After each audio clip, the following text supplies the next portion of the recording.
Right, welcome guys to another episode of the Immerse podcast. We've joined by another very special guest, and we've been invited down to the home of James Collier, the co-founder of Huel, nutritional expert, all-round top human being, I must say. We go back, but yeah, thanks for having us down, James. Welcome. Thanks for having me. I say good to be here, but it's my house, so it feels a bit weird saying that. I just want to say a massive thank you for inviting us down. We should have done this a few months ago, but we made it happen eventually. It's taken a few goes. We got there. I've been speaking to Alex for a few years. Well, Yes. the first time we met in person, so Yeah. good to see you do Great to exist. see- yeah. Not just a myth of... myth of my dreams. Yeah. Yeah, so Alex got me onto yourself actually, and just for anybody listening right now, if you want to know more about nutrition, you need to follow James, is what I'm saying. Yes. Cutting through the BS, and I like everything that you stand for, in terms of the message that you're putting out there and how you're educating people, not to mention the products that you're supplying to the nation and helping everyone get healthier. I want to start with something that's a personal subject of mine and something that I think that we've got a lot in common. It stems back from poorly mothers, and did that sort of pave the way of what you've gone on to be? Yeah, this comes up quite a bit actually. When people ask me, why did I study nutrition? Why did I go down the nutrition route? And I always put it down to two factors. So one of them was my mother. When I was 8 years old, she was diagnosed with terminal breast cancer, which I later found out to be terminal. I hadn't heard the C word before at 8. This was back in the 80s. It was 1980 actually. And I was told about it, and she had, medical advances wasn't anywhere near advanced as today, but it still saved her. But as well as the conventional therapy, she also decided to improve her mindset and change the way she eats. So she became vegetarian. Dad and me didn't. But there was a lot of focus about food and health, a lot of conversations. I was fed some pretty good meals, plant-rich diet, although I did eat meat, it was plant-rich. And was, there was a lot of talk about having a positive mindset. Now, both my parents were in business together. They were in glass fibre industry and filler paste industry, actually. So there was a lot of business talk as well. But I always put, one of the key factors to why I went on and studied nutrition, why I went to uni to study nutrition was due to my mother. The other one was because I was kind of bullied as a kid. I was picked on. I'm sure a lot of lads are, but it really affected me. And I just when I was 16, I started lifting weights. One of my best friends, still to this day, one of my best friends got me into it. Thanks, Chris. And well done, Chris. And then 2 years in, it was time to go to uni. Now the rational thing to do would be to do economics, because I had an A in A level on economics. But I went with passion, wanted to do nutrition, and about 12 years ago, my other businesses weren't doing very well, and I thought I'd made that, the sliding doors moment to go in the film. I thought I'd gone the wrong door. Yeah. But then Huel came along, and it turns out I probably did take the right door. It appears so. You've ended up through a good door there, very much so, yeah. That's quite the journey, mate. We're going to delve back into that, but I just wanted to start also with just by having gratitude for you as a person, because we kind of shared an early journey together, as in my second ever podcast that I'd ever recorded was with yourself. And I just thought, I was just a mid-20s, bloke starting in business myself and kind of opening up to personal development and trying to connect with people. And I just thought, what's to lose? I'll message someone like James and see if he comes back, and you did. And you ended up being my second ever guest, and just really grateful for that from you, early doors. Well, really. thank you. Thanks for saying that, and thanks for inviting me on, because that was probably, if it wasn't my second or third, it was certainly in the first four that I ever did, and I've now done, I must be 45, 50 now. So you were an early assessment, because I listened to that episode back and I thought, I could do better, the way I communicated. Hopefully I've come on a bit. Yeah, of course, yeah.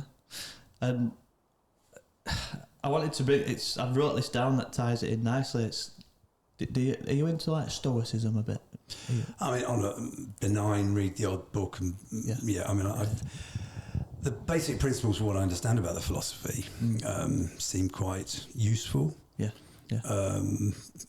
From the perspective, from what I understand it, that I take the view, and this is certainly the case, that in the West we're very privileged, and sometimes we don't realise it. So sometimes it's good to remind ourselves. Now, we can only remind ourselves so much by trying a few uncomfortable things, maybe like fasting, cold plunge, doing things we don't like. We were talking earlier about me going for a run this morning. I don't like running, and the more I do it, I don't seem to get to like it anymore. But maybe I'm getting to dislike it a bit less. But it's the uncomfortableness as well as the fitness side. So I guess those principles, now it's not the same as people that are feeling genuine adversity in their life, because ultimately, if I don't like running, I can stop. If I don't like being in the cold water, I can get out. If I don't like fasting, I can eat. Some people don't have the option to do that. So there's a limit to how much we can control our uncomfortableness, really. But it's good to remind ourselves. Yeah, definitely. Absolutely. On a daily basis as well? I always do. Yeah, but fasting is daily. It's also one thing less to worry about in the morning. I mean, I do a lot of things. I read a lot, and I read a mixture of books. Obviously, I enjoy reading, but sometimes some of the books I read, mostly non-fiction, mostly factual stuff, so they can be quite hard written. I read a science book on GMOs recently. The guy was an awful writer, but you persevere because you know you're going to get something out of it. But also, when I start a book, I don't like to finish it. It's kind of a bit of a personal quest as well. So I guess that plays into that mindset a bit. What about you guys? Do you do much uncomfortable stuff on a daily basis? We try to, yeah. Well, I guess this is getting a bit uncomfortable at the moment. I mean, that is part of the message and the ethos behind what we do. We're trying to be the front runners of the brand and the message, and the message is to get uncomfortable daily if you can. There's nothing but good things on a personal development standpoint that come from it. So yeah, and we're still massive advocates of cold water as well. We're in the sauna space now, and that feels quite nice, getting into the sauna, into the heat. A bit more comfortable. It gets uncomfortable. But it does get uncomfortable if you stay in long enough. You've got to fight with it at the top end. But yeah, definitely daily exposure to some discomfort is definitely something.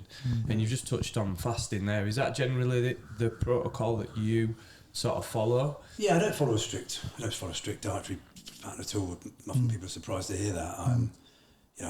The book I've written, which we'll talk about in a bit, is all about complexity, and I think sometimes rigidness doesn't work for everyone, and I'm certainly one of those people. However, I do most days, probably 6 out of 7 days, we'll have a time-restricted eating type of fasting.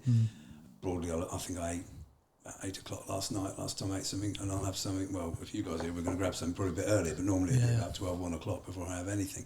Why do I do that? I've looked a bit at the literature, and I'm not wholly convinced that there's any additional benefit from fasting over other forms of calorie restriction. For the point of view of autophagy, which for people who don't understand what autophagy is, there's a lot of disused cells just from general wear and tear, and they can use some of the resources of the body, and so it's good to get rid of them sometimes. And if we fast or in a calorie deficit, that's the best way. So I'm not wholly convinced by the science. I'm not unconvinced by it, but the reason I do it is what we just spoke about. It's reminding us, but also I feel more cognitively alert when I haven't eaten for a while. So you guys are here this morning, I want to be all over it.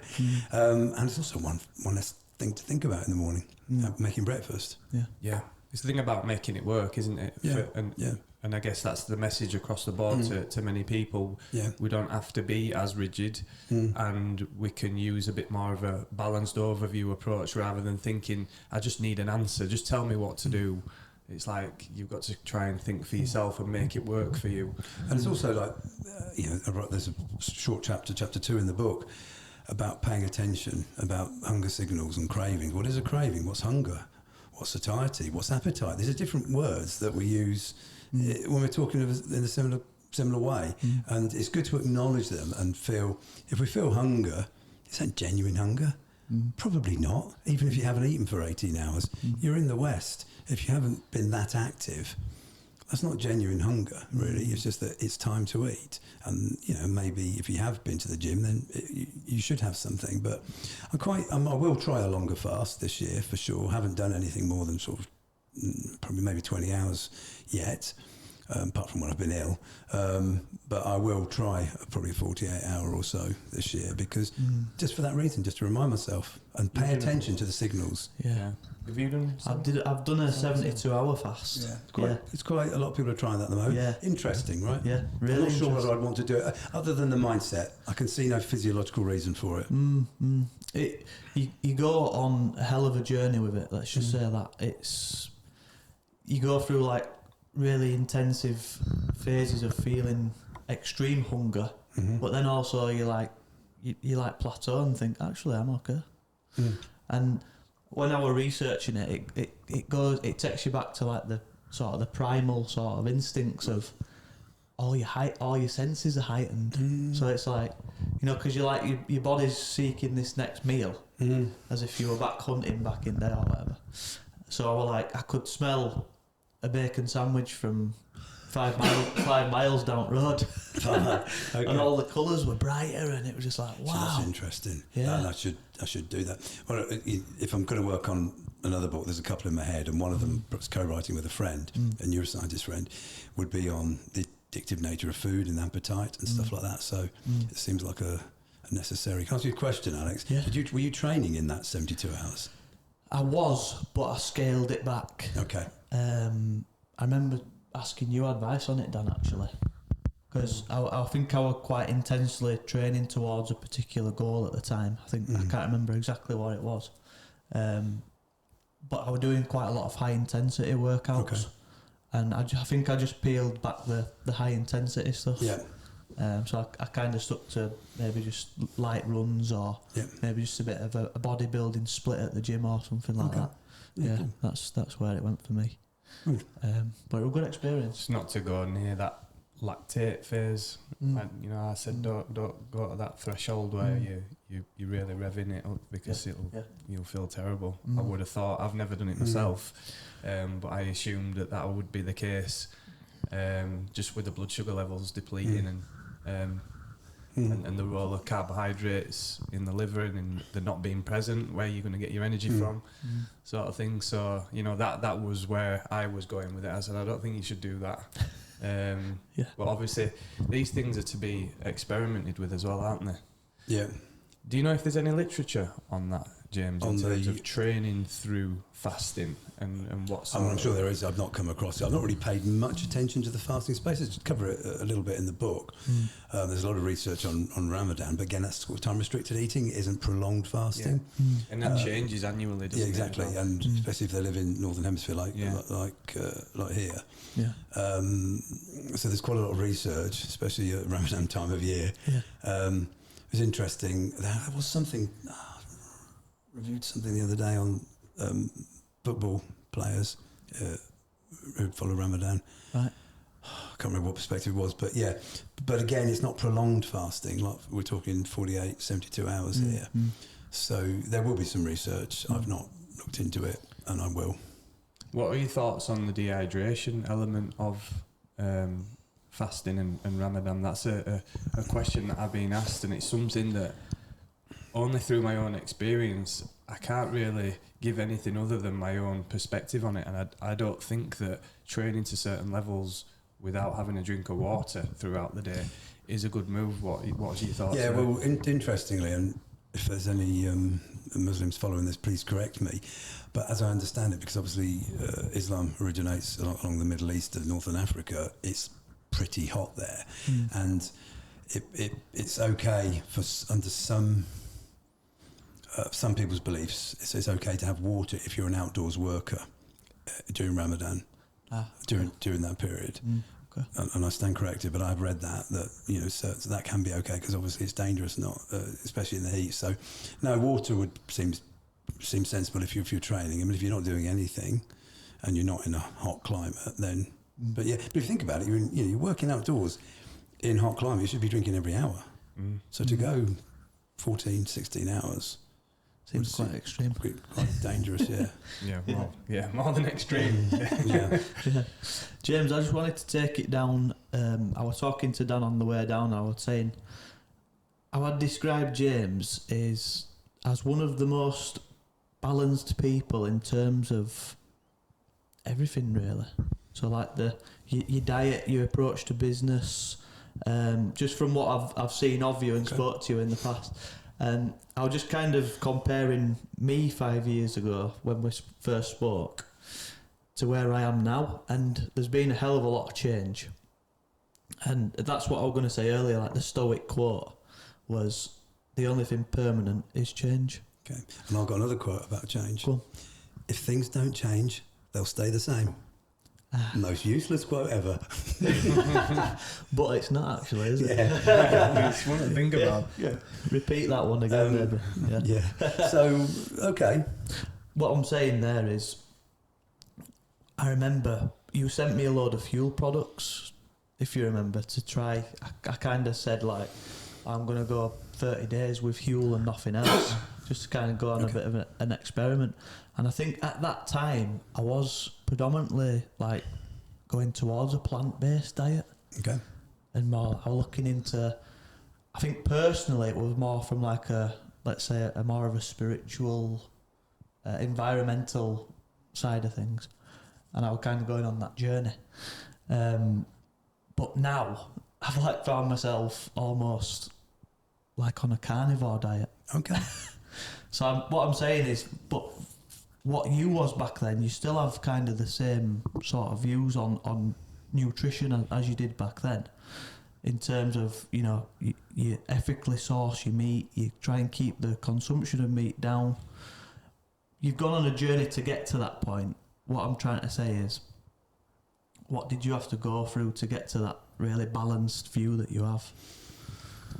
Can I get some? I want to answer that. Yeah, Can I get some perspective on the book first, because it will kind of ties in what you just said then. Yeah, so, yeah. The Well Fed, which has been out for nearly 12 weeks now. Yeah.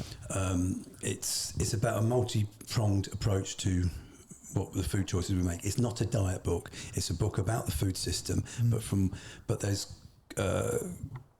key points that we as individuals can take away. So readers, you know, whilst it is hopefully a very interesting perspective on the food system as a whole, there's some things, there's some takeaways that people can action and improve the way they eat. But back in 2019, and this is probably what we spoke about on our first conversation, was I changed the way I ate, because I come from a human nutrition background. I'd been training for a lot of years, so I was very much focused on me and what I can do to eat better for me. Great, that's important. But then, as I was digging into the literature, when we had Huel, and I was looking at sustainability and food systems and environment change, I just became concerned. And I thought, well, if I want to be intellectually honest, then I need to change the way I eat and consider my food choices in respect of how it affects the environment as well: climate change, land use, water use, biodiversity, etc. And as I was looking there as well, I thought there's some very questionable ethical practices, both in respect of human rights and animal rights, some of the intensive farmings, but still not convinced by the vegan argument that we should fully avoid any animal products. Now, I'll come back to that. Yeah. So I started writing some essays in COVID, which was like we all do, and I called this type of eating contemplative nutrition, considering what we eat for ourselves, our own health, sustainable nutrition and ethical eating. Then I said to my wife, this needs to be a book, and there needs to be 4 pillars separating physical health and mental health, sustainability and ethics. So I started writing, and I thought, this isn't 4, this is 5 pillars. And the 5th pillar is important. It's not just what we eat, but it's how we eat and who we eat with. The concept of meals, the concept of sharing food. And if you look at that, the evolution of that has psychological and physiological benefits as well, and there's a whole chapter on that. So that's what Well Fed's about, is how an individual can make food choices that address multiple considerations simultaneously, but it shouldn't be hard. Although I call the strategy contemplative nutrition, I don't want people to contemplate what they eat too much, because it's just not worth it. Now, you guys like your philosophy, right? Yeah. So in the West, we have a very what we call individualist cultures, which we're very me focused. It's about how can we can do better, how we can better ourselves, And that's great. And in a lot of Eastern cultures, more what they call collectivist, where it's very much more we focused. It's how the actions we do will affect others as well. Now, the way I understand it, when it comes to standard of living, broadly, individualist cultures, people seem to be doing better. So there's a lot to be said. I'm not saying collectivism or individualism are better than each other, but I think we're too me-focused in the West. So what I'm trying to do is, when it comes to food considerations, the food choices we make, be one level less me-focused and one level more we-focused. I still wouldn't, there's a reason the first two pillars are the physical health and mental health, because you have to prioritise your own health. Because if you're not in good health yourself, how can you take care of anyone else? Exactly. And there's a whole section in there I call it the dark side of sustainable nutrition, and I draw a couple of analogies. And I've also written about this on my Substack. If people don't want to read the book, they can go there and read about it. But one of the quotes that I come up with there, which I actually think was genius, if I say so myself, was, "A diet isn't sustainable if it can't sustain an individual." And this is the problem that some Gen Zers at the moment that are very focused on doing good and thinking too much with their emotion. They're not taking care of themselves, and it can be a problem. So prioritise your own health, but we can absolutely do better. Now, just to come back to sort of the points you were making, Alex, I'm concerned about the carnivore diet. I'm concerned about it because meat-rich diets have a massive more environmental impact, and if we want to be a little bit more we-focused, we have to think about that. Now, if I don't know where you're sourcing your meats, but if it's all ethically sourced, now the word ethics is subjective. What I deem as ethical, you might have a different opinion on. But broadly speaking, I think most people, even avid meat eaters, wouldn't be comfortable with some of the highly intensive animal farming methods. We're actually not too bad in the UK compared to other Western nations, but we could still be a lot better. If you were hunting the meat, or you were at least getting it from farms where the animals are free roaming and lead a relatively good life and affect good diets, I can almost struggle to find an argument against that, which is where I try and view things. So I can't find a valid argument against it, then it's probably okay until I hear another perspective. But also the environmental impact is still considerable, even if the ethics box is ticked. But also on the health. Now, there's a lot of research that sort of links high red meat to increased risk of some non-communicable diseases, like maybe heart disease and cancers of the alimentary tract. I'm not fully convinced by that. I'm not disputing, but what does concern me about very meat-rich diets is not what you're having, but it's what you're not having. We know that fibre is linked to lower risk of a lot of non-communicable disease. There's meta-analyses, and I'll put this out on social media, and it's one thing that upsets people the most. I'll actually get abuse when I'm trying to encourage people to have more fibre, which is, it's weird on one sense, but also it's part of what I cover. I think we need to be more compassionate to people that do attack when it comes to food choices. But the data is really, really strong. There are meta-analyses and after meta-analyses demonstrating that fibre-rich diets are low risk of disease. So if you're having a meat-rich diet, cool, but my encouragement to you as a friend would be, don't compromise your fibre intake. Yeah. Okay. In terms of fibre intake, it's subjective per individual, but generally speaking, what does that look like in terms of, some people don't understand grams, they don't understand that sort of thing. What does that generally look like on a plate throughout a 24-hour period, let's say? Yeah, and that's what people want, practical advice. Yeah. So, 30 grams of fibre a day is, I think, the UK and Europe recommended. I think it's 28 grams in America. And there's some stats from the British Nutrition Foundation in 2021 that only 9% of adults are achieving that. And in America, they're slightly lower level. Sorry. Only 5% of adults are getting that. So we're not getting enough. But, yeah, people don't want to count grams. What does that look like? Well, whole grains. which cereals. I mean, this link with the Mediterranean diet that people are talking about. That's rich in whole grains, high fibre. So rather than getting white bread, have wholemeal bread or granary bread. If you have breakfast cereals, high fibres, Frosties aren't great, I think.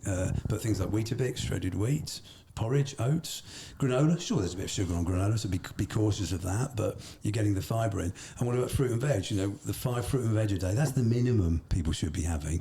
I think some of the Southern European, like the Greek, it's like 9 or 11 items of fruit and veg a day. But it's pointless.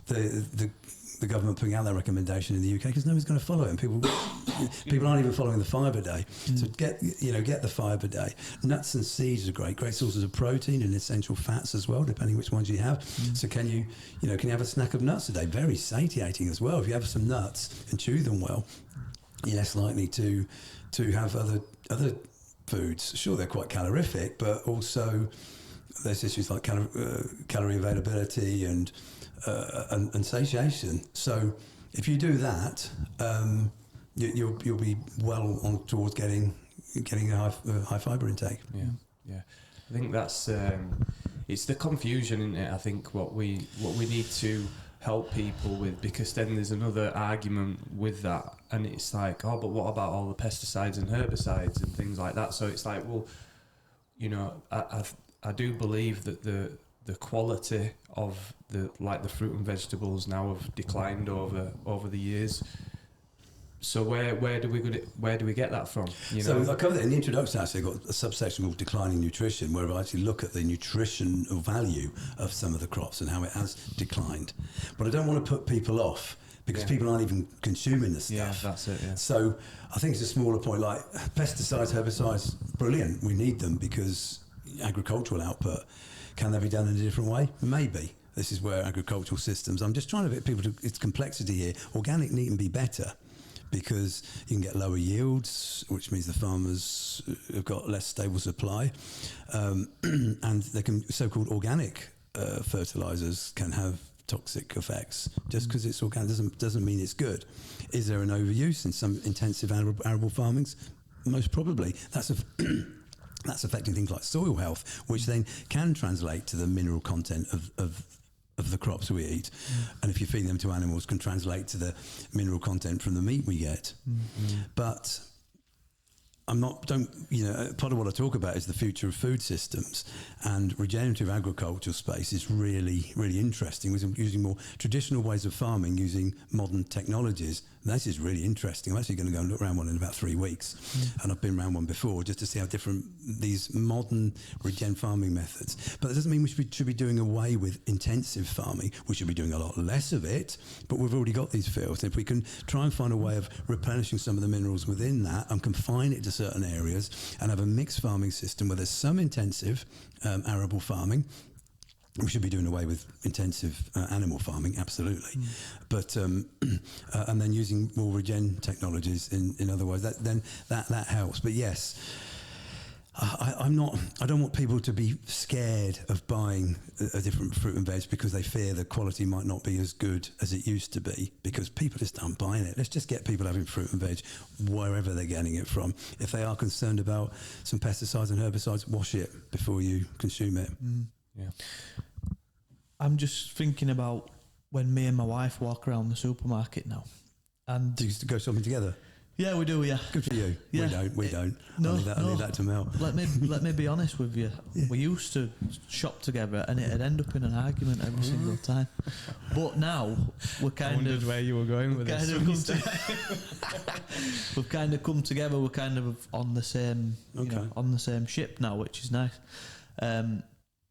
But I just wanted to mention to you, like, how far can you go too far in terms of picking up labels and microscopically going through, oh, that's got seed oil, rapeseed oil, put that back, because that's I guess you can go too far with that, can't you? And I think a lot of people are experiencing this right now with all the information and stuff. Yeah, you mentioned confusion a moment ago, right? And because there's a lot of people, influencers out there, they're not concerned with giving good information. Well, they might think they are. They might start out that way. They're just concerned with clickbait content to get more followers. So they're putting a lot of fear-mongering out. Seed oils is something I cover and something I get a lot of hate for, because they're killing us, apparently. But if you look at the data disagrees with us. Now, is there some truth to the argument? Yeah, there's always an element of truth to all these points. You know, diets high in seed oils, habitually high in seed oils, are typically associated with increased risk of death. But it doesn't mean one is, you know, it's causing. Yeah. And also, it's because they're cheap, and if you heat them at high temperatures continually, they can oxidise, which is negative. But raw seed oils as an ingredient needn't be bad. In fact, it can be good. The canola oil, rapeseed oil, for instance, the nutritional composition of it is excellent. It's high in omega-3s, or it's got some omega-3s in it, and it's high in oleic acid and monounsaturated, the very same monounsaturated that supposedly gives olive oil its health benefits. Yet one is demonised, and it's ideological, and people will be listening to that, and they'll be throwing something at me. So what is this bloke talking about? Of course he's going to say that. He's the co-founder of Huel, and what do they use in Huel? They use rapeseed oil or sunflower oil. Yes, we do, and that's an intentional point, because we use the cold pressed varieties, and we're doing it because of the nutritional benefits from it. So I'm just quite frustrated. Now, to answer your question, are people looking at it too much? Yes, they are. Now, is there a problem with the food industry? Absolutely. But I don't think there's this big evil overlord in big food that's running everything, you know, looking like Dr. Evil trying to take over. It doesn't work like that. There's a capitalist incentives that people like you and me, who might have invested some money in a pension fund or a mutual fund or something like that, that invested, it's part of capitalism. Yeah. And people want to sell more. Now, should there be reviewing the way this happens? Absolutely. And a lot of the food choices we make are bad. Is that individual's fault? No. Is it big food's fault? No, it's not. Is it the government's fault? No, it's no one's fault. But people like to blame. They don't like to take ownership. I don't know about you, but I was brought up to try and take ownership for my own actions. Now, there is more complicated than this. There's a lot more to it, and I'm really, really not that one who points at people and say, you're overweight, that's your fault. You should do better. Trust me, there are another group of people on social media that I will go for the jugular on. Yeah. You know, this sort of toxic masculinity, and I can do, you can bet it's all your fault. But just because you struggle with your weight, and people genuinely do, that doesn't mean it's someone else's fault. It just means that we need to look at things differently. Can you try and take ownership without blaming yourself and without blaming others? We certainly can. That's a nice way to or at least improve. We can improve, and that's it. It's nudge behaviour. January people, all good intentions on the 1st of January. Go to the gym, first week, eat better, meditate, sleep more. They're setting themselves up to fail. There's too many habits in one go, and this is something else I like to talk about sometimes. One habit at a time. I know someone at the moment, someone I'm close to, and he's quite overweight, and he's struggling. He's got some mental health issues, and he just says, I just got the motivation. I said, just do one thing. Just do one thing. 5 minutes of running on the spot every day, first thing when you wake up. Just no. He goes, what? Don't improve weight. Don't worry about it. It'll come. But I don't want you to think about it. Just do this one thing. 2 weeks in, still doing it. Just 5 minutes a day. Everyone can find that 5 minutes a day. Okay, you might think, well, what's the point? 5 minutes a day. Well, from doing nothing, 5 minutes has actually been shown to have beneficial effects. And obviously, it's not the end there. But what's the point in trying to get someone to do half an hour every day and change their diet? They're not going to do it. So better to do one thing, and then in a month, maybe that 5 minutes might become 10 minutes. Maybe it'll be 5 minutes twice a day, or they might make a better dietary choice or something like that. It's got to suit the individual. So habits need to be added slowly and surely. I'm not a huge fan of self-help books, but there have been some really beauts out there. And James Clear's Atomic Habits is up there. Atomic Habits, yeah. There's a reason why it sold 20 million copies or whatever it has, because it is an outstanding book. Yeah. If you had an ideology of how we should kind of go about things, in terms of exercise, daily nutrition, just things like that, what does that kind of look like as an overview? And I know that's a very loaded question, and I don't want to try to set you up here by any means, but just give some basic principles of what that kind of looks like, because it's like one habit at a time. sometimes it can be like, oh, well, I don't even know where to start, you know, and like you say, running on the spot for 5 minutes, you know, that could be somewhere to start, but then they might also go on to do 20 other things that are negative without them knowing. In an ideal world, what does the flow of the kind of the day look like? So to generalise. First, when you started that question, you said if I had an ideology of it, well, it wouldn't be an ideology. It would be something that would be evidence-based and also achievable. But then you sort of maybe corrected yourself to an ideal world. So we'll go with the ideal world thing. It's got to be what works for someone, right? And it's all right me sitting here judging. You know, kids are grown up. Stable at home and everything, I can, while I'm busy, I can find time to do these things. Other people can't. There's single parents that are maybe struggling with 2 jobs and kids that are screaming and they've never been taught certain life skills. So it's, you know, this is why I don't like those sort of influencers that are telling people to stop being lazy. There's a lot more to it in their well-structured life. But what would be some good things to do? I think just get basic things sorted. Look, we've spoke about how some of these food influencers are complicating things.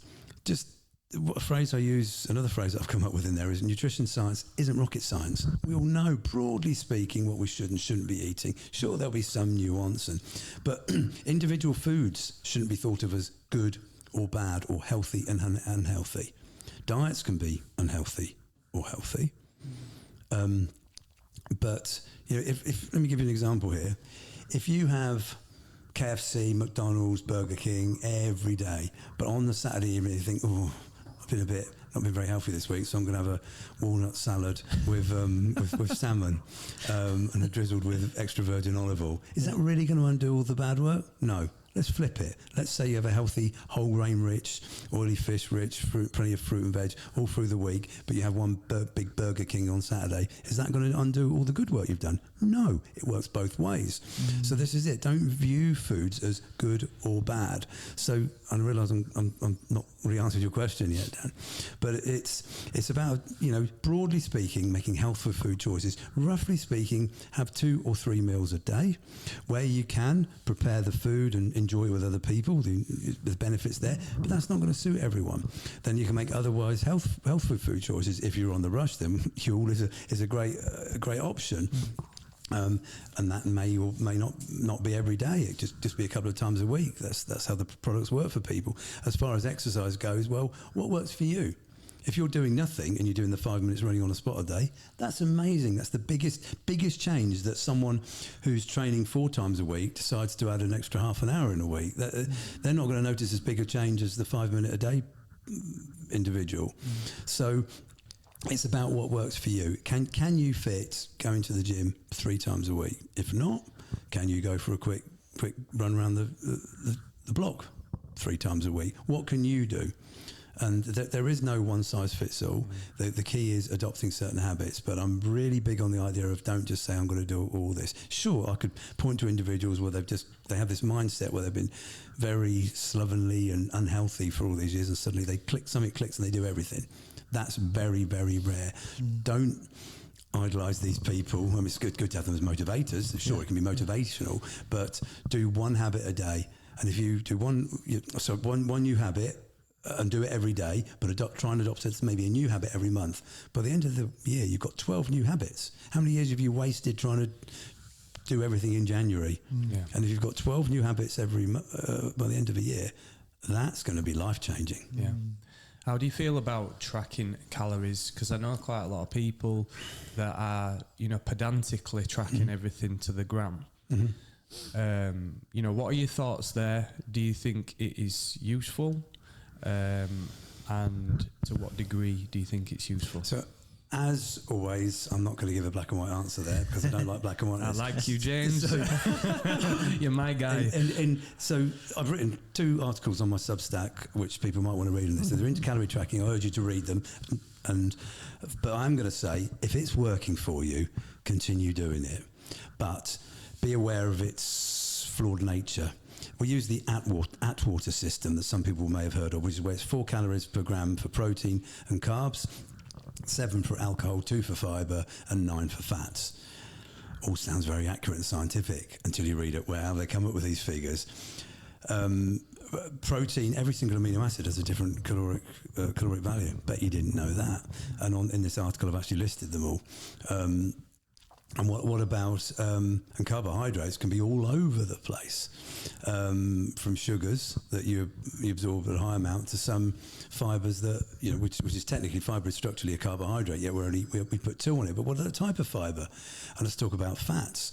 Well, you may have heard of MCTs, medium chain triglycerides, which cyclists have, and you get from coconut oil and palm oil. Well, they're not 9 calories; they're actually 8.3 calories per gram. Okay, that's interesting. So it's all over the shop, and I also talk about how it's only estimated from this device called a bomb calorimeter, where you burn and measure the resulting energy that's absorbed. Well, is it the same for every human being? No, we're very complex, different creatures. So it's all over the shop. Then what about the concept of caloric availability? You may have heard of this one. If you were to take 100 calories worth of sugar, you'd probably only absorb and utilize, as much as 99 of those calories, almost all. What about protein? Well, you might only absorb and utilize 70 of those 100 calories of protein that you've ingested. So what you put in your mouth isn't just the amount of calories, it's the macronutritional profile. And also, I've told you about the proteins that vary. So you've got how much we measure is way off, the amount the body utilizes is way off. However, broadly speaking, as an individual, if you're eating roughly the same calories, it's a good way of logging what you do and keeping yourself on track, and it's something to work for, and it's a method of control. And if you've got problems with your weight, calorie counting, knowing that you've got an upper limit, a sensible upper limit, don't underdo it, that's been working for you, it can be a really useful tool. I wouldn't want to dismiss that at all. If obsessing about it is causing you eating disorders, that's not a good thing. And there's some links both ways with how obsessive calorie tracking can be linked to disordered eating. There's a difference between eating disorders and disordered eating, but we won't get into that. And the other way around, of course, it can be calorie tracking from people that are more predisposed to disordered eating or actual eating disorders, like anorexic teenage girls. That can be a negative. So it's really hard to answer your question. I'm open-minded to the concept, and if it's helping people, then I love it, because that's what it's all about. But everyone should be mindful of where it doesn't quite work. Yeah, I think it's just down to, are you tracking your data? Are you getting the results that you want to get? Is basically a broad way of looking at that. As a, is it working for you? Is the question. Yeah. On more than one level, emotionally as well, because like you just touched on there, the emotional side of venturing down into eating disorders and things like that. And sometimes, I'm going to say this myself, I didn't realise that I had an eating disorder. Okay. And it wasn't like excessive. It wasn't like, bulimia, anorexia, but it were very much clean eating only, and not having a balanced overview over nutrition, as a collective. And it was, I'd only eat certain things on a certain day, but then if it was weekend, I'd sort of lapse into some sort of kind of binge eating, feeling bad about what I'd just consumed, and that cycle can continue for a lot of people as well. So I think it's just a case of emotionally. Have you heard the term for that, what you've described? The terms? Yeah, it's called orthorexia. Okay. What you were describing there. Now, it's not recognised by the DSM-4, which is the Diagnostic Statistical Manual for Mental Health Disorders, or at least to my knowledge, it's not. It might be the next edition. And I don't think the American Psychological Association have formally recognised it yet. But there are multiple papers where, so within psychology circles, orthorexia is recognised as a term. Cover it again in the book. I'm doing a lot of sales. That's good. It's good. That's where we need to be. Yeah, it's acknowledging that it is a form of disordered eating, and it's an obsessive clean eating. And there's another term that has no definition. I mean, orthorexia has a formal definition, but clean eating, we use the term. What does it mean? People say it's like the clean label. That's another term. What does it mean? It means a low number of ingredients, I think, but no one's come up with a recognised definition of it. There's a lot of terms that people throw around and don't have a formal definition, so we should be cautious of doing it. When someone says clean eating to me, I ask them what they mean by clean eating, very broad, because it's not formally defined. Now, And it's all there's a whole obsession with having real foods at the moment. What's real food? Let's define that. Another term. And obviously UPF, the ultra processed food debate, is another one I've spent a lot of time debating. There's a term that people have attempted to define, but yet there is no formally universally accepted definition of ultra processed food, which has caused more confusion. Even in academia, there's no formal recognition. If you look at different papers where they've looked at certain food behaviours of people that have high intake of so-called ultra processed food, from one paper to another, that definition will vary, which is why there's so much confusion about the term. Which you might have read my stance on this. Should there be a definition of it? Yeah. Should we be looking at food behaviours in relation to people at high intakes of so-called ultra processed food? Can be useful. Should the public be using the term in everyday discourse? No. And what I'm betting 5 or 6 years ago you hadn't heard the term ultra processed food. Now you're probably hearing it 5 or 6 times a day. And this is because high-profile academics have gone onto high-profile podcasts, starting using a term without a proper definition, and it's caused confusion. Now, then your more astute listeners at the moment are going, of course that bloke, he makes Huel. Isn't that so-called ultra-processed food? Maybe, but I didn't come up with a definition. I didn't put it in this little box. We have got a highly strained food system with 8.1 billion people on this planet and we need to feed. We've got agricultural methods that are, as we briefly discussed, are unsustainable. We've got climate change. We've got questionable ethical practices. We've got massive rates of non-communicable diseases, and everyone wants to go back to eating foods like circa 1960. And there's a quote I like to use from the environmentalist Mark Linus. Now, I don't know how literal it is, but it poses a good thought experiment. And Linus says, if we were to go back to natural farming methods circa 1960, we would need a plot the size of 2 South Americas in order to feed the planet. So what am I trying to say here? We need these new innovations. We need it. It's all very utopian, for want of a better word, to say, we should go back to the world where everybody was farming and smiling around, farming and sharing food with others, and it's all very well, but we're sitting here in a podcast with this really cool tech that people have invented because other people have done the farming and the food for them, so they don't have to worry about it. And also that people who are farming, you ask them, using, I'm talking physical farming here, bad backs, bad shoulders, I'm sure we've got machinery these days, but who invented the machinery? Engineers who didn't have to go and get their own food. So we have to embrace... Times move on. Times moved on. Let's go forward. So let's eat real food bullshit on social media. Yes, where we can, eat food that's in its whole food form. Whole grains, brilliant. Fruit and veg, brilliant. If you're going to have meat, make sure it's sourced in the right way. Absolutely. But it doesn't mean we should do away with everything in this so-called ultra-processed food bracket. Yes, these foods that are high calorie, highly palatable, low nutrition, not wise, probably minimise your intake, but ultra-processed techniques and technologies in food science, along with these other really cool innovations in novel foods, precision fermentation, etc., we should be embracing these because it's the only way we're going to tackle. People who talk about population, some people are concerned about having too many people taking up resources. Maybe. But other people on the population debate are concerned there's not going to be enough people, and the more people we have, the more smart people we're going to get to make some really cool technologies. I kind of think that's a really valid argument. So we want more. Let's say we do want more people. We've got to feed them.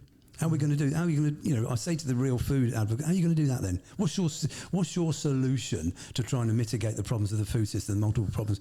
Instead of just complaining just about thinking, it. It's this very, going back to what I said, it's a very me-focused, me-centric perspective. And also, we've not even mentioned social inequality and privilege here. We did broadly right at the beginning, but it was with a different label on it. I'm talking, it's all very well for these social media influencers to go out there and give these really expensive diets. And by the way, a lot of them, are talking about supplements as well. Okay, back to that single parent who's working 2 jobs and hasn't, two generations from being taught food prep skills and shopping skills and how to budget that people don't, basic life skills that schools aren't teaching these days. So it's a real problem, and it's where the negativity of social media. However, I like to be the glass half full type of guy, the optimist. There are some really cool social media influencers out there. Some playing with these plant-rich recipes to, maybe fibre-rich, protein-rich recipes that are satiating and encouraging people. Basic things that you can shop on a budget as well. These are brilliant. Not something I've got a clue about, by the way, but I really encourage people to look for these type of influencers that give good information out there. I just wanted to kind of round up what you just said there on a bit of a surface level. So maybe the normal purple person that's listening to the normal purple person. Yeah. So obviously it's because they're getting angry. Yeah. People are looking at it from a kind of a from above and looking back at the primal days when all you could eat was whole foods, basically, hunter-gatherer. And then over the time, we've ended up with, say, UPFs, ultra-processed sort of food. And alongside that has gone the rise in, a lot of these type of diseases, etc. So I guess people looking at it from a surface level are going, right, the issue is with all this new food, let's go back to that food. But it's obviously a lot more nuanced. It's a lot more complicated. That's it. Yeah, I just want, if people read the book, hopefully they'll take a lot away from it. But if there's one thing they take away, the most fundamental thing is to embrace one fact, that the food system is complex. And there's a difference between complex and complicated. Yeah. Complicated can mean hard to understand. Complex can mean there's multiple things playing into each other simultaneously. We just have to acknowledge that fact. By the nature of the word complex, you're never going to understand it. No one individual is going to understand it. You introduce me as an expert, I just dispute I'm not an expert in nutrition. Yeah. I know what an expert looks like. Yeah. You can be an expert within nutrition, but not in nutrition. So an expert within nutrition will be someone who, say, knows all about energy metabolism at a cellular level. Another expert on, say, vitamins and another protein one, another one on cravings or something like that. What my skill set is I'm broad. I'm not an expert in anything, and I think that's useful because I get to talk to actual experts. I know an actual expert on seed oils, by the way. Everyone's saying an actual one. And I get to talk to people all across the food system, from farmers to caterers to food manufacturers to academics. I've got some lovely academics and MDs as well, and people that treating individuals, people that are talking about social inequality in the foods and school meals, policymakers. This is really cool because I can try and connect the dots between them. So I think sometimes it's useful not to be an expert. That's a beautiful way of putting it. Very elegant way of putting it, and humble, I'd say, because to a lot of people, you are an expert, but this is your level of expertise. Okay, I'm not disputing that I'm not knowledgeable, and I probably think I'm skilled, but not an expert, because people. This is another problem that in society more generally. There's a depth of expertise. Expert, who's an expert? He just because so-and-so saying it's no. There are genuine things, people that are all over this. But the problem with some experts, I'm not disputing they're not experts in their field, but that's all they know. They don't know outside it. And I found this with some academics that they're sheer brilliance. I'm speaking to someone in the energy metabolism, which is why the example, energy metabolism. This cellular level, what this guy knows is just few individuals are going to know this. But when it comes to putting that into real world applications, the guy had limited knowledge and he ended up wanting to pick my brains on that. And that's, and I could point him in the direction of an expert over there who might know about something that didn't think of that. Well, that's great. You're connecting the two people. They can go on and do some cool things together. You're the sweet spot there, I guess, and a good shoulder to lean on in terms of where we're going to get our knowledge from. Buy the book, read that, watch your social media posts. A lot of it, I don't want to. It's not sexy, is it, James? In terms of, well, I am. Yeah, you are, of course. But it's not the straight out answer that people want, because there is a lot of things to consider. Psychologically, emotionally, how the body responds to certain things. And so on and so forth, vitamin, mineral deficiencies, all sorts of things going on. And people just generally want the answer, but you are the educator, I would say. So if anybody's confused, what I'm saying is just take note to the content that's being put out there, read the book, and and I'm not going to give people answers. No, I I'll know. try and give a takeaway. Takeaways are important, right? Because if I'm putting a short social media video out and I've talked about nuance, that's not helpful. You have to give a takeaway, but it's not the answer. There's a difference. Yeah. We all like a good takeaway, right? Yeah. Well, Just once a week. On that note, actually, that's just tied in perfectly to what I was going to ask you. You hear the term cheat meal. Mm-hmm. I try and encourage people not to say that. Because, you know, what does that mean? Yep.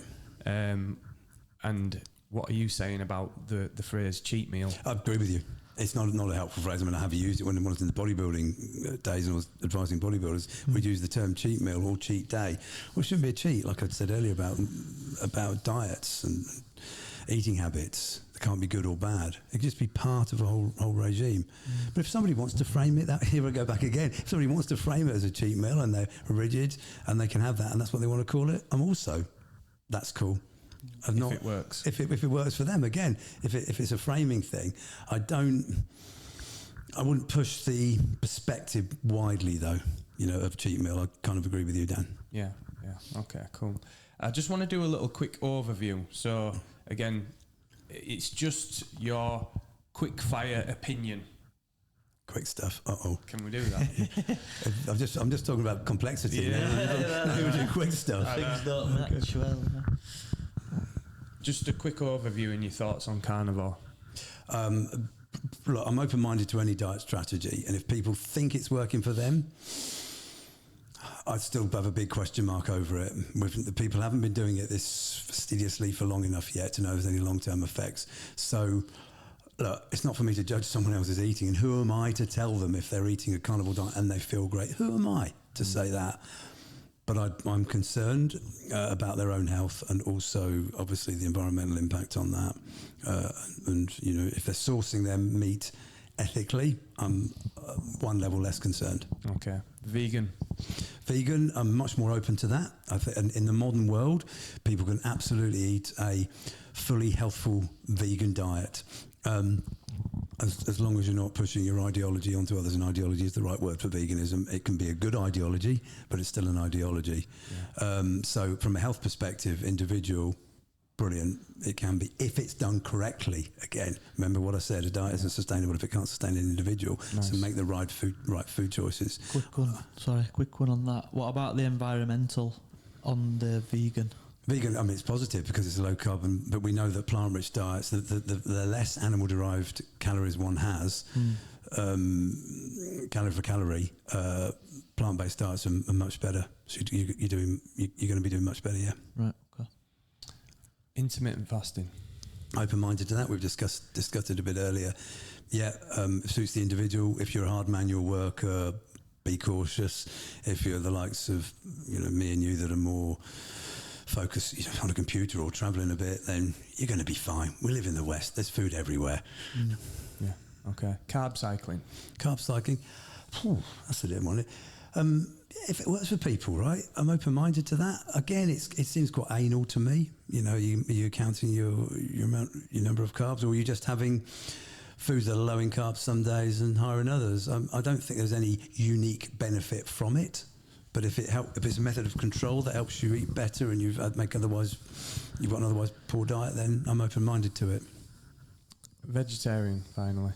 Vegetarian. So obviously it's just swaying into the middle of... Yes, you're talking to lacto-ovo vegetarian, where one would eat eggs and milk. Well, eggs if a proper free-range egg, I can see no ethical argument against them. And I say proper free-range, and not some of these, not so much not in this country, but in America where they cram all these chickens in a barn, just not in a cage. That's not what I call free-range. But I can see no firm ethical argument where there's free-roaming chicks that are protected from predators. Of course, that's the other side. So there's some protection, and but they're roaming around the farm, otherwise eating good grain, it's a nutritional tick. Yeah, brilliant. I mean, that's why I don't think I'll ever be vegan. I mean, there's a chance, albeit remote, that my meat intake will go down. I mean, it's already much lower than the Western average anyway, which is part of the reason I wrote the book. But eggs will probably always stay. Milk's another one, right? Is a question, right? We know some of the milking practices aren't so great, and of course, there's only we're very white Europeans here, and we think that everybody should be drinking milk. Well, remember, 2/3 of the population, probably can't adequately digest lactose as adults. We tend to be a very European-centric in our view here. So, yeah, as a white European male, then maybe. Yeah, there's certain elements of dairy in particular that does not sit well with me personally, and that's only when I'm advising people on nutrition. That's the only thing I can really go back to is what are the papers saying, as you're heavily stacked against, and also my own personal experience. I noticed I've got issues with my skin if I have increased levels of dairy in my diet, and my gut starts to play up a little bit more. Listen to the symptoms, and then make your changes accordingly. So yeah, there are some people that do fine on 4 pints of milk a day. Yeah. So it's more. It becomes more of an ethical question for me from a nutritional perspective.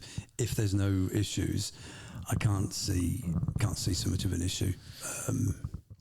Have you looked into raw milk? What's your thoughts on raw milk? That concerns me because are there any unique health benefits from it? Yeah, there might be some of the benefits to the allergies, but the data's a bit sparse. What about the probiotics? Yeah, they're there, but you can get probiotics from plenty of other foods, and the risk of pathogenic disease pretty high. So, and what pisses me off are these food influencers standing outside with their shirt off. Why? Drinking, clugging, two guys standing by a shelf, raw milk. Oh, this is great. No, you're just outside having a drink. You're just trying to look manly for a social post, dickhead.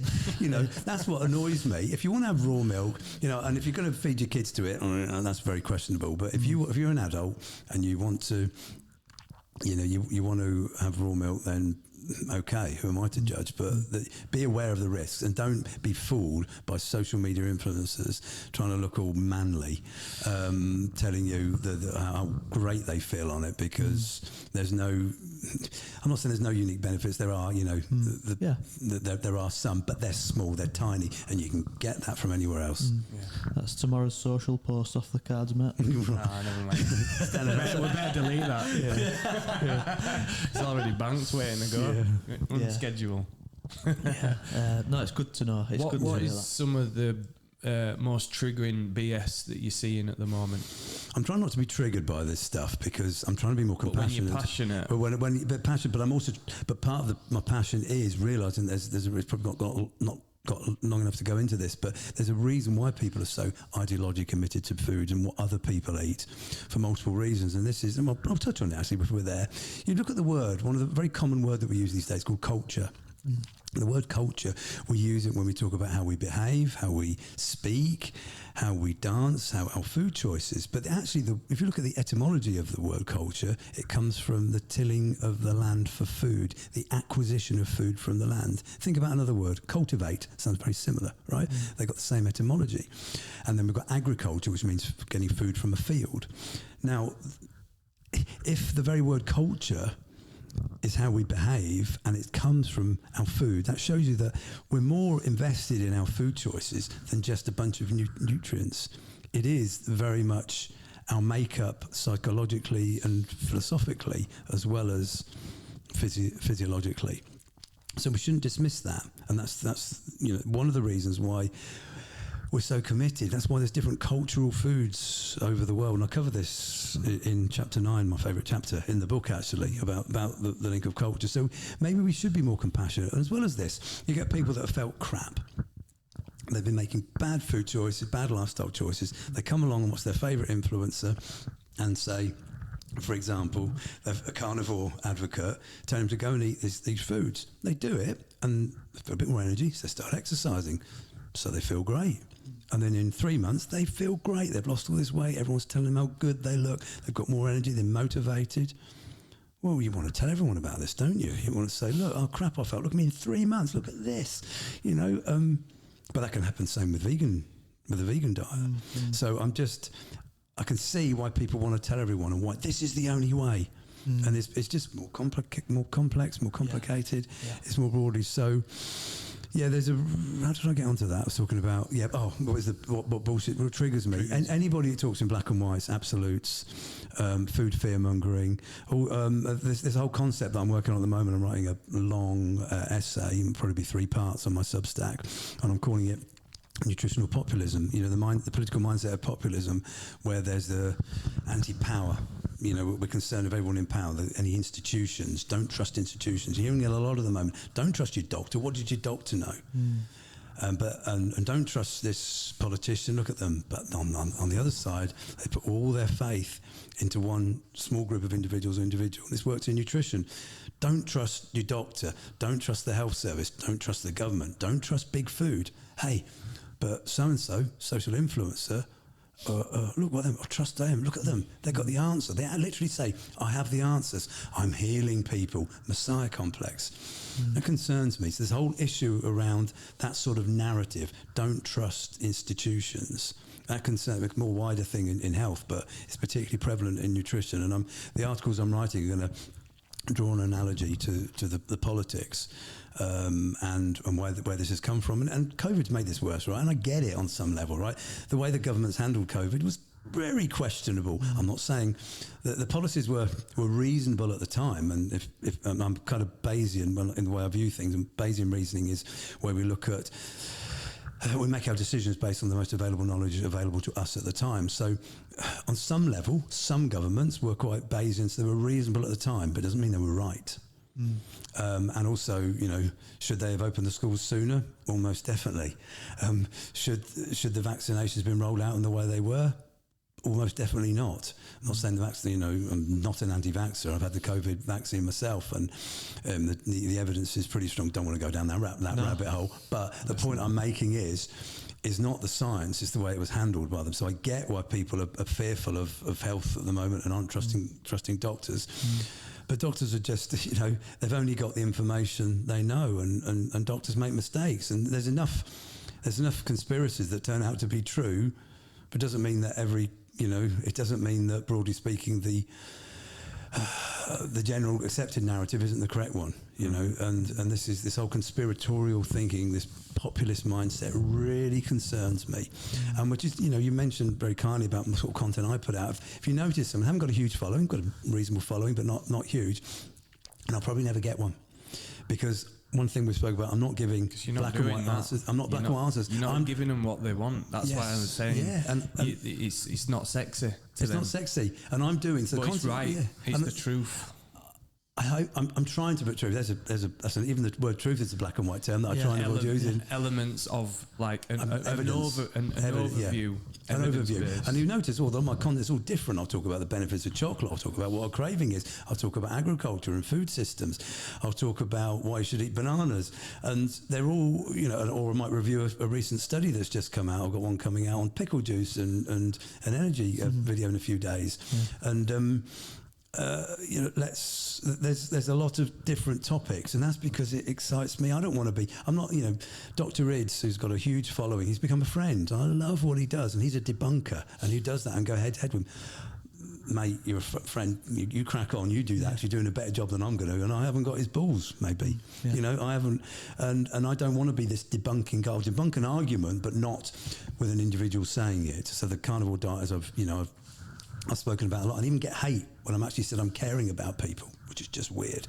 But it's I'm trying to just put educational content out there, and if people want to follow me, great. If they don't, cool, that's fine. So then I can, every so often, I can throw one that's a little bit more impactful within there.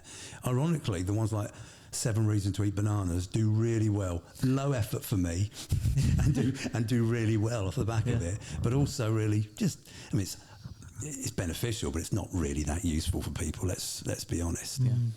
Just to round this up, James, and just to specifically speak about your book now. Okay. Can you give us, you know, why do we need to buy this book, and give us a general overview of of the chapters of the book and what it's going to cover. So I've covered the 5 pillars, Yep. which is part 2. So I've got 3 parts of the book, 11 chapters. Okay. So the first 3 chapters are the problems. The first chapter is an introduction, outlining the problem with the food system, non-communicable disease, environmental strains. We spoke about the nutritional content, Yep. and also why I'm the person to give that.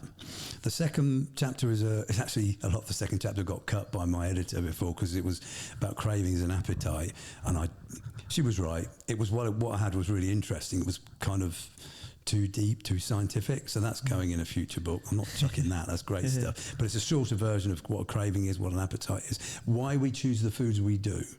And the third chapter is all about misinformation and debunking and why that's a problem. Then we're into part 2. That's the next 5 chapters, the 5 pillars: eating for physical health, mental health, sustainable nutrition, ethics, and then community and togetherness. And then we're in part 3. Chapter 9, the first one of part 3, is my favourite chapter. It's where I talk about a new concept that I'm trying to bring to the world, that I want academics to criticise me on, or further if they think I'm wrong with something. So and this word I'm introducing is adaptivore. So humans are adaptivores. And basically what I'm saying is we can eat a wide range of food, and we don't really think about this, but it's obvious we can. You compare us to other animals. Now, cows are herbivores, for instance, and will foliage and things like that. Then you've got carnivores like a lion, quite a limited range, and wolves are actually an example I draw on there. But I say these adaptations have adapted at the level of the gene, the species, the individual, and the social group. So what I'm talking about when I spoke about culture, there's a lot about culture in there as well, and why these are cultural adaptations as well. Let's take the milk thing we were talking about, right? And I mentioned only about 1/3 of the human population can digest milk as adults. Well, somewhere along the line in certain populations, this happened. We call it lactase persistence. Lactase being the enzyme that breaks down the milk sugar lactose. That persisted. Well, there was a survival advantage for adults who had that gene, because there wasn't much food, and there's this, you can milk certain animals and get some nourishment from it. And if you can carry that in the form of cheese, you can get more nutrition. It's not just the carbs they're getting as well, because if you can't eat the food at all, you're not getting the protein or the vitamins and minerals like vitamin D. And if you think about it, vitamin D is associated with sunlight, so more northern climates are more adapted to having lactase persistence. But I'll tell you something really interesting. There was some research done a few years ago on people around the Poland, Lithuania, Latvia, Estonia area. And because obviously we've mapped the genome 21 years ago or whatever, so we can get so much more information now, and we can look at the genes for lactase persistence. Can't remember what the gene's called. And they found it wasn't present in some of these Northern European adults. Yet they could still tolerate the milk. Okay. That's really interesting. Then they looked at the microbiome, and they found it was a different type of microbiome. You know, all the bacteria and archaea and other microorganisms in there. And they found that to a certain degree of milk, it was the microbiome was adapted. So I said about what an adaptivore means, about the individual and the social group. Maybe being adaptivores also happens at the level of the microbiome as well. And crucially, the cultural adaptations, let's say, going back to maybe 7,000 years ago, which they roughly think that lactase persistence started in Northern European climates, then maybe this adaptation was cultural as well as being physiological, because those that became cultural to have milk the cow, then and drink its produce, that became the norm. Or those who didn't do that, there wasn't a forced adaptation genetically. There wasn't a survival reproductive advantage for that. So this is where the cultural, the microbiome, behavioural, the microbiome, and the genetics and all play into each other at different levels, meaning that humans are adaptivores. But there's some glaring things here that don't make sense. We're hungry because we were fasting, right? If there was no food in the house, we couldn't go out now and start munching on the lawn like a cow could. So we've actually become adapted to be not able to consume certain foods, because the energy cost of chewing on grass is too much. We've got relatively short digestive systems and relatively big brains. And that's an adaptation itself from diet. We've adapted to be able to cook food, which is an adaptation. So I cover that a lot in chapter 9, which is why it's my favourite chapter. And then chapter 10 is all about food science and food technology and how we can mitigate these problems of the food system. So I talk about the ultra processed food debate that we've touched on. I talk about some of the farming technologies, the novel food technologies, precision fermentation, and all the cool stuff that's going on. And it's a really good chapter. It's actually the easiest of the lot for me to write because there's so much information there readily available. And then the final chapter starts with this dark side of sustainable nutrition. I talk about the dilemmas, the where they contradict each other. For instance, there's a lot about omega-3s, the good fish oils that we get from oily fish. The government recommendation is to have at least 2 to 3 servings of oily fish a week, which is already too low. But we've got a problem with overfishing. So how are we going to do that? They contradict each other, and I call that subsection, there's not enough fish in the sea. So I'm looking at the dilemmas, the contemplative dilemmas I call them, where my contemplative nutrition strategy seems to contradict. Another one is waste or waste, I call it. I was brought up never to waste food, and we shouldn't be wasting food because that's a problem of food waste, another environmental problem that I talk about quite a lot. But also, don't overeat because it goes around our waste. What do you do? So how do you mitigate that one? And what about, beef is very carbon intensive. Chicken isn't, relative to other animal species, chicken isn't.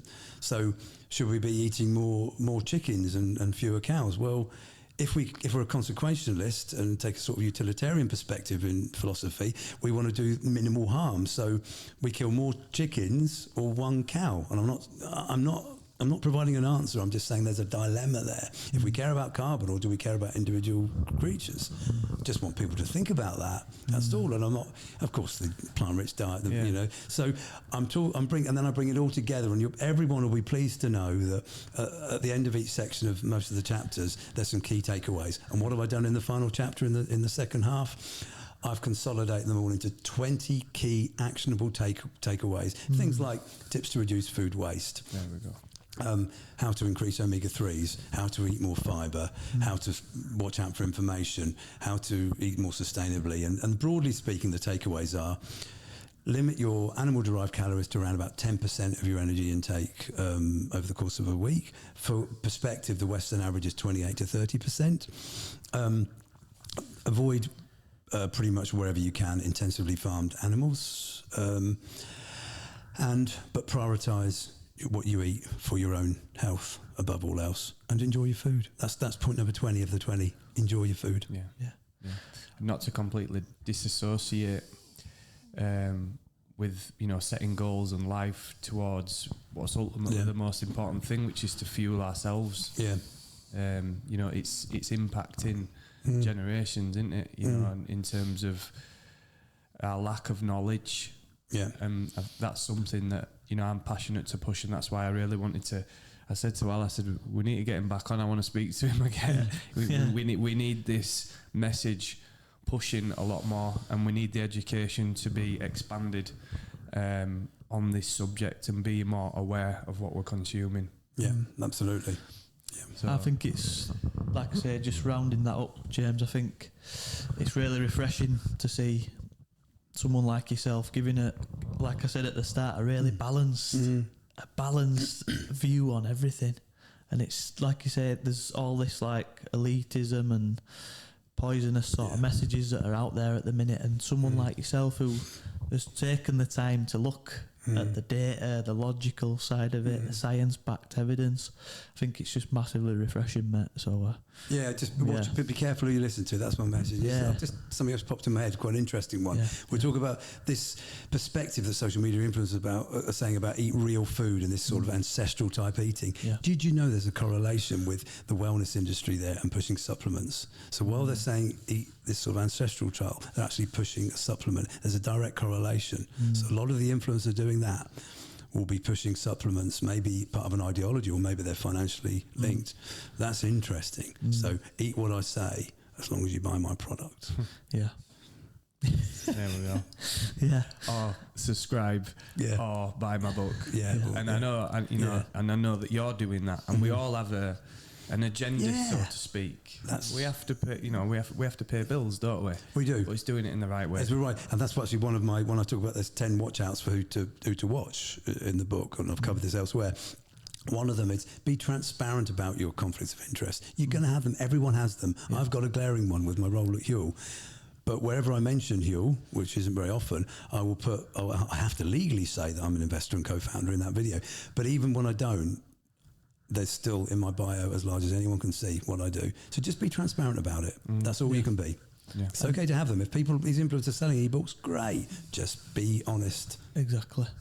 And you can always tell who the charlatans are, because like we've got a brand that sells saunas now, and but it's backed by the genuine intention of wanting to help people live a healthier, longer life and be more connected with themselves and the families and friends.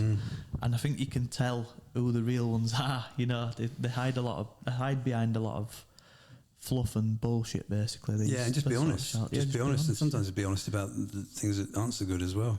Yeah. People will trust you more in the long run. Raw and real. Yeah. That's the one.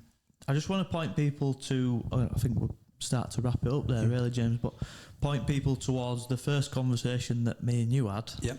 Because we spoke about the Huel journey quite a lot in that, and I realised that this has been, more towards the nutrition, which is great. But if people want to hear about your story with Huel, then go visit the earlier episode. It was right back at the start, almost second episode ever, because that's obviously can maybe catch up again in a few years. It's come on since then as well. But if people are interested, but I talk about that quite a lot. I'd much rather talk about what we spoke about today. Of course, my ideas for food system change. Yeah, for sure. Yeah. But yeah.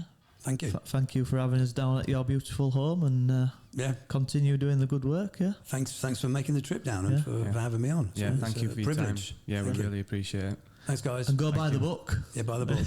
Available at all major bookstores. There we go. Right, excellent. Nice. Thank you very much. Thank you, guys. Happy with that? Awesome, mate. Thank you. Yes. Brilliant.